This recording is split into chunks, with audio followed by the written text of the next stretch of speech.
আজকে দেখুন খুব সুন্দর একটা চুড়িদারের পিস দিয়ে নিজের জন্য চুড়িদার বানিয়ে নেব। পিস দিয়ে কি করে চুড়িদার বানাতে হয় সেটা শিখে নেবেন আজকে। দেখুন প্রথমে এইটা হাতার কাপড়, সাইড থেকে যেটা থাকবে সেটা হাতার কাপড় থাকবে, সেটা আমরা আগে আলাদা করে নিলাম। তারপরে হাতাটা কেটে নেব। এটা যেহেতু ছোট কাপড় দিয়েছে আমাকে, সেই জন্য ছোট হাতাই হবে। হাতার জন্য গোটা কাপড়টা আমি 4 সেমি ডাউন করেছি, ডাউন করে এদিকে 1 সেমি কমিয়ে কেটে নিয়েছি পুরো কাপড়টা দেখুন। এরপরে আমাদের যে মেন কাপড়টা আছে ওটা প্রথমে ফ্রন্ট পার্টটা নেব, সামনের পার্টটা নিয়ে প্রথমে ভাঁজ করে নেব, দু ভাঁজ করে।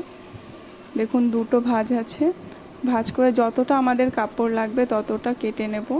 এখানে আমি 22 সেমি কাপড় নিয়ে বাকিটা 2 সেমি কেটে দিয়েছি এবং গলাতে দেখুন 3 সেমি এবং পুটটাও 3 সেমি নিয়েছি এবং বগলের পুটটা 7 সেমি ডাউন করেছি এবং যে কোমরে একটা কাট হয় ওটা কাটটা 12 সেমিতে দিয়েছি। গলাটা গোল গলাই থাকবে, যেহেতু আমাকে এখানে ডিজাইনটা দিয়ে দিয়েছে সেহেতু আমি গোল গলাই করে কেটে নিয়েছি। আপনারা চাইলে আর একটু ছোট করেও কাটতে পারেন, গলাটা একটু লম্বা দেওয়া রয়েছে।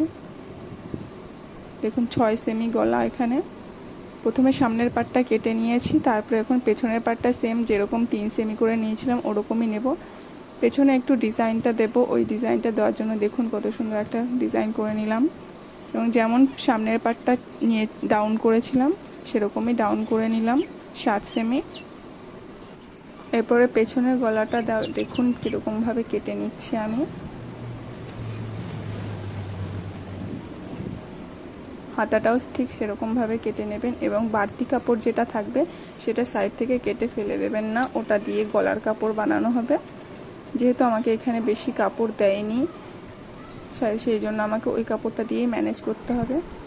প্রথমে আমি লটকান বানিয়ে নিলাম, দুটো সিম্পল লটকানই বানালাম। এখানে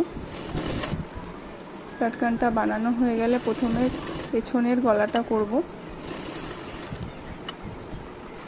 পেছনের গলাটা বসিয়ে নেব। প্রথমে বসানোর সময়ই আমরা লটকানটা দিয়ে দেব। দেখুন লটকানটা দিলাম, দিয়ে এবার সেলাই করছি। সেলাই করা হয়ে গেলে আমরা কাপড়টা কেটে নেব।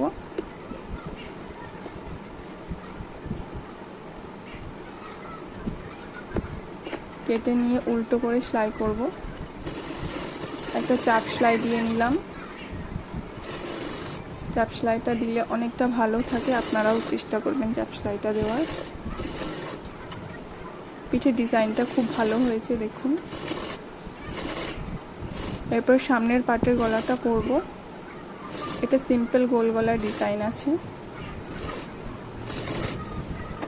সোজা দিকে প্রথমে একটা কাপড় জয়েন্ট করে নিয়েছি, তারপরে ওই কাপড়টার উপরে চাপ সেলাই দিয়ে নেব। কাপড়টার উপরে চাপ সেলাই দেওয়া হয়ে গেলে এটাকে উল্টে নেব। উল্টো করে নিয়ে আমরা মুড়িয়ে একটু সেলাই দিয়ে নেব।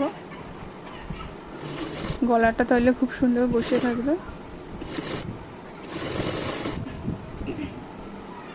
দেখুন খুব সুন্দর হয়ে গেছে গলাটা। এরপরে দুটো ঘাড় জয়েন করে নেব। দুটো পার্টের ঘাড় জয়েন করা হয়ে গেলে আমরা হাতাটা করব। হাতাটাতে প্যান্ট, এটার একটা প্যান্টের পিস ছিল, প্যান্টের কাপড় থেকে একটু কাপড় কেটে নিয়েছি। কেটে নিয়ে একটা ডিজাইন বানিয়ে দিলাম হাতাতে। দেখুন এটাও কত সুন্দর লাগছে। তারপরে হাতাটা অ্যাটাচ করে নেব।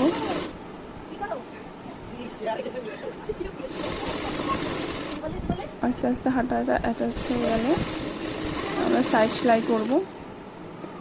সাইড সেলাই আগে মাপটা নিয়ে নেবেন, কতটা কি মাপ হবে। আমি যেমন মাপটা দাগিয়ে নিয়েছি দেখুন। মাপটা দাগানো হয়ে গেলে মাপে মাপে সেলাই করে নেবেন। প্রথমে সাইড সেলাইটা করব, তারপরে চাপ সেলাই দেব সাইডে। 4টে সাইডে যে মুড়ে সেলাই দিতে হয় ওটা পরে দিতে হয়। দেখুন কেমনভাবে দিচ্ছি। কাপড়টাকে একটু বেশি করে মুড়ে তারপরে উল্টো দিকে সেলাইটা দিতে হয়। ভালো লাগলে লাইক, কমেন্ট এবং একটা সাবস্ক্রাইব করে দেবেন। আরও ভিডিও দেখতে হলে কমেন্ট করে জানাবেন কী ধরনের ভিডিও দেখতে চান আপনারা। And thank you for watching.